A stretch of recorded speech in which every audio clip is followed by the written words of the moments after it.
La résurrection de Jurassic World approche. Ils veulent qu'on parle des mutants, mais soyons francs, les gens ne regardent que le Rex. Et cela soulève la question, est-ce le meilleur design à ce jour pour le Tyrannosaurus Rex dans la franchise? Bien sûr, avec tout le respect dû à ce qui précède. Voici Jacob, bienvenue à Dangerville, je n'ai pas de script pour cette vidéo. Je voulais vraiment me mettre au niveau des fans ici et parler avec mon cœur, alors j'espère que ça ne vous dérange pas. Si c'est le meilleur T-Rex à ce jour, rappelons-nous tout ce qui l'a précédé. Faisons un bref retour en arrière. Il n'y a pas à nier celui-ci, le T-Rex original de Jurassic Park restera toujours iconique. Dans 100 ans, ils regarderont encore des films et verront ce T-Rex en se disant « Waouh, c'était vraiment sacrément bien fait ». Et ce design original du T-Rex explique en partie pourquoi il est si difficile de faire en sorte qu'un T-Rex moderne, vraiment paléoprécis, soit, vous savez, adoré par les fans. Tout le monde approuve, mais ce n'est pas le Rexy de Jurassic Park. Après ça, la femelle et le mâle l'ont tué dans le monde perdu. Après cela, le mâle arborait de magnifiques couleurs, je présume. Et avec la trilogie Jurassic World, Rexy s'est à nouveau montrée alors qu'elle vieillissait gracieusement vers ses dernières années. Nous voici maintenant devant la nouvelle Rex de Jurassic World Rebirth.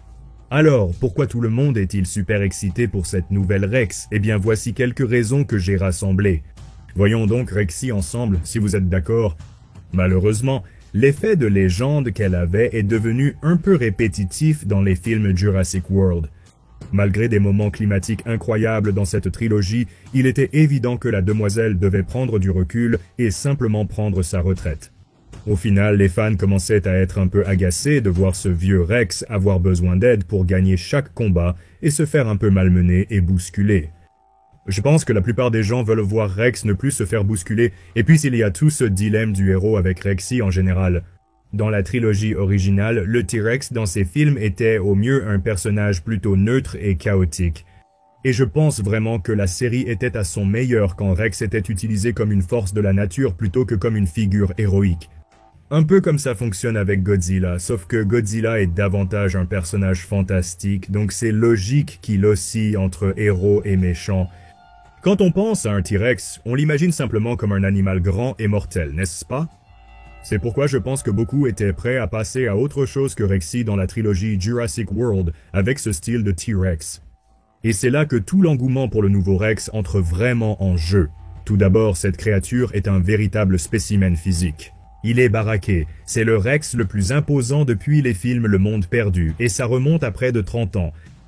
Si vous regardez le nouveau Rex, c'est clairement le tyrannosaure le plus massif qu'on ait vu depuis la version originale de Rexy dans Jurassic Park. Ce pourrait être le plus grand T-Rex de toute la franchise Jurassic Park. Tous les angles ici montrent vraiment à quel point cette créature est énorme.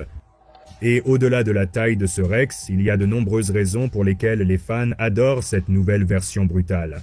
On dirait un animal extrêmement résistant, quasiment inarrêtable. Rexy était âgée et on la voyait devenir maigre et perdre son immense carrure menaçante. Ce nouveau tyrannosaure est un dinosaure prêt au combat, dans la force de l'âge. Il est lourd, puissant et à mauvais caractère. Et je vois même des rumeurs disant que cette créature est potentiellement une nouvelle espèce de tyrannosaure, complètement différente de celle qu'on a vue dans les 6 films précédents. Je ne comprends pas vraiment ce que cela signifie. Pour moi, ça ressemble à un type de T-Rex qu'on n'a pas encore vu dans la franchise, ce qui signifie que sa personnalité et sa façon de se présenter aux personnages humains vont être différentes. Il va vraiment les traquer. Et je pense que ça va rendre beaucoup de gens heureux. Les fans veulent revoir un Rex dominant au sommet de sa forme, et c'est Jurassic World Rebirth qui va leur offrir ça.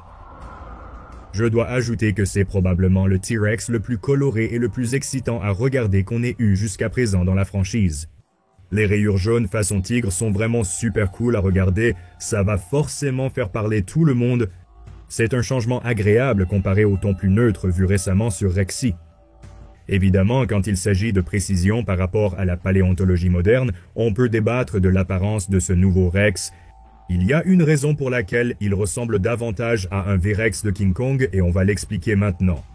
Ils ont insisté pour ne pas essayer d'être fidèles à la paléontologie moderne. C'est que ce Rex, dans l'histoire, a été conçu et créé à une époque où on ne savait pas encore à quoi le Rex aurait réellement ressemblé dans la vie réelle. Un peu comme le T-Rex original à cette époque, c'est à peu près ce que la science disait qu'un T-Rex ressemblait.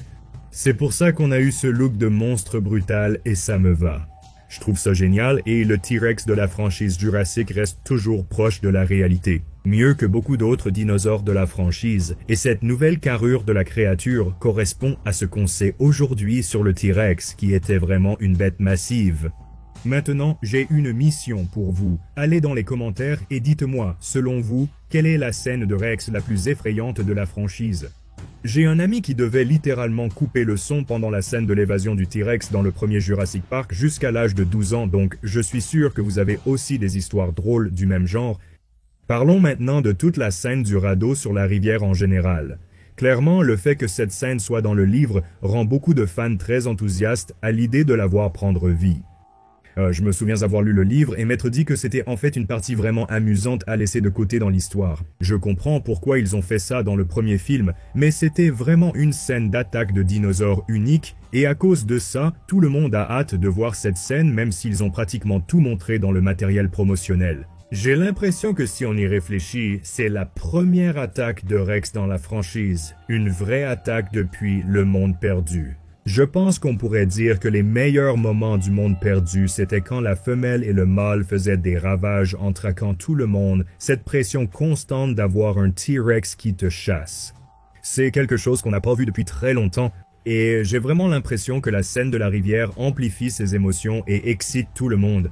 Elle essaie vraiment de retrouver cette même énergie que dans les deux premiers films, et c'est génial mais avec une nouvelle touche, parce que maintenant, il peut revenir à la nage, ce qui n'était pas possible quand ces films sont sortis. On pensait généralement que les tyrannosaures ne pouvaient pas nager parce qu'ils avaient de tout petits bras. Mais la science moderne nous a appris qu'il est très probable qu'en réalité, ils étaient plutôt de bons nageurs. C'est ainsi qu'est né le Crocosaurus Rex. Cependant, je m'inquiète de la scène sur le radeau dans la rivière, dans le nouveau T-Rex, aussi épique que cette scène puisse paraître. C'est difficile à dire, il y a toujours le problème d'avoir des enfants dans cette scène et des personnages qui n'ont pas l'air de se faire manger ici. Même dans les images, on dirait qu'aucun d'eux n'allait vraiment se faire tuer par le Rex, donc ça va être une super scène, mais j'ai l'impression qu'il nous fallait des figurants dans ce plan pour que le T-Rex puisse vraiment manger quelqu'un. Parce que je ne veux pas revenir au problème de Jurassic World où tu sais qu'aucun des personnages ne va mourir, donc ça enlève complètement le suspense. Ce serait bien s'il y avait une menace que l'un de ces personnages se fasse vraiment tuer ou qu'un autre personnage soit en danger. Mais dans l'ensemble, on peut dire qu'il y a vraiment une bonne énergie de suspense ici, mêlée à la peur d'être traqué. Et ça, c'est toujours un bon moment, je trouve, enfin, tu sais, pour les films, pas dans la vraie vie.